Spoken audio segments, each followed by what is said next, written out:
বিবাহিত নারীকে I love you বলে যতটা খুশি না হয় তার থেকে ডাবল খুশি হয় কি বলে জানেন? যদি একদিন রান্না না করতে বলেন, তাহলে দেখবেন খুশিতে ওদেরকে আর পাইকে। যাই হোক, হ্যালো এভরিওয়ান, আসসালামু আলাইকুম, welcome to May another cooking blog. আজ আমি আপনাদের সাথে শেয়ার করব কি জানেন, হিজিবিজি সবজির রেসিপি, যেটা হচ্ছে হরেক রকমের সবজি দিয়ে চিকেন রান্না করব। কখনো কি এরকম রেসিপি খাইছেন? যাই হোক, না খাইলে দেখে নেন, আমার রেসিপি দেখে আপনারাও ট্রাই করে খেয়ে ফেলতে পারবেন। দেখতে পাচ্ছেন চিকেন রান্নার জন্য প্রথমে আমি পেঁয়াজ দিয়ে নিয়েছি, তার মধ্যে আমি তেজপাতা 2 টুকরো, দারুচিনি দিয়ে দিয়েছি। এখন দিয়ে দিব প্রায় 2 টেবিল চামচের মতো আপনার আদা রসুনের পেস্ট। আর আমি এখানে আপনার চিকেনের ব্রেস্ট সাইজ নিয়েছি, যেটা দিয়ে আপনার সলিড চিকেনগুলোকে ছোট ছোট টুকরো করে নিয়েছিলাম। যাই হোক, এই যে পেঁয়াজ রসুনের কাঁচা গন্ধ যাওয়ার পর এখন দিয়ে দিব পরিমাণ মতো লবণ, তারপর 2 টেবিল চামচের মতো গরম মশলার গুঁড়া। এই যে দেখেন 2 টেবিল চামচ দিয়ে দিয়েছি। তারপর এখানে আমি দিয়ে দিব 1 টেবিল চামচের মতো ধনিয়ার গুঁড়া, তারপর দেব 1 টেবিল চামচ জিরার গুঁড়া। আপনারা আপনাদের মাংসের পরিমাণ অনুসারে মশলাগুলো ব্যবহার করতে পারেন। আমার মাংস যতটুকু ছিল আমি ওই হিসেবে রান্না করতেছি, আর সবজি অনুসারে। তারপর এখানে আমি এই যে হলুদ মরিচ দিয়ে দিয়েছি, আপনারা পরিমাণ অনুসারে হলুদ মরিচটাও দিয়ে দিবেন।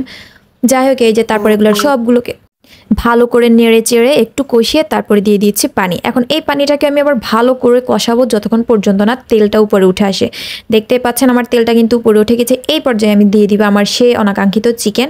এই যে দেখেন, চিকেন দিয়ে ভেজিটেবল ভাবলেই কেমন জানি লাগে, তবে এই রেসিপিটা যারা খায়, মানে যারা খাবে, তারা সেকেন্ড টাইম আবার রান্না করবার চেষ্টা করবে। দেখতেই পাচ্ছেন চিকেনগুলো দিয়ে দিয়েছি। চিকেন দেওয়ার পর এখন এটাকে আমি ঢেকে দিব।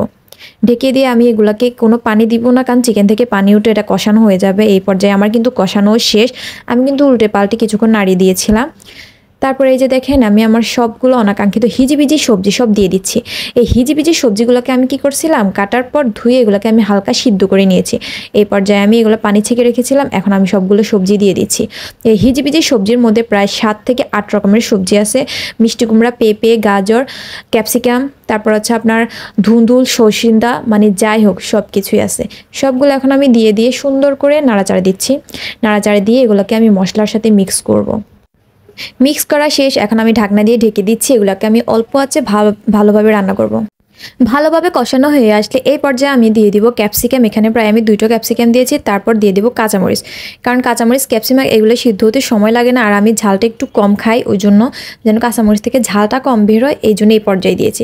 তারপর আমি আবার এগুলোকে ভালোভাবে মিক্স করব। মিক্স করে প্রায় এগুলোকে আপনার অল্প আছে ভাজা ভাজা করে ফেলবো, যেন তেলটাও উপরে থাকে। তারপরে এই যে এখানে দিয়ে দিচ্ছি আমি স্বাদে ম্যাজিক মশলা, আর এই মশলাটা দিলে সবজির তো টেস্ট আরও দ্বিগুণ বেড়ে যায়। তারপর দেখেন, এখন আমি সবগুলো আবার মশলাকে একসাথে নাড়াচাড়া দিয়ে আমার সবজিটা কিন্তু প্রায় হয়ে এসেছে। আমি এগুলোকে আরও কিছুক্ষণ ভাজা ভাজা করবো। এটার মধ্যে কিন্তু আমি কোনো রকমের পানি ব্যবহার করিনি, কারণ সবজির মধ্যে কোনো পানি ব্যবহার না করি শুধুমাত্র তেলের মধ্যে অল্প আঁচে রান্না করবেন, এটার টেস্টটা দ্বিগুণ বেড়ে যাবে। যাই হোক, এই যে দেখেন আমার সবজিটা রান্না শেষ। সেটা হচ্ছে আমার সবজির ফাইনাল লুক। এতক্ষণ সাথে থাকার জন্য অনেক অনেক ধন্যবাদ। আমার হিজিবিজি সবজি রান্নার রেসিপি রেডি। আল্লাহ হাফেজ।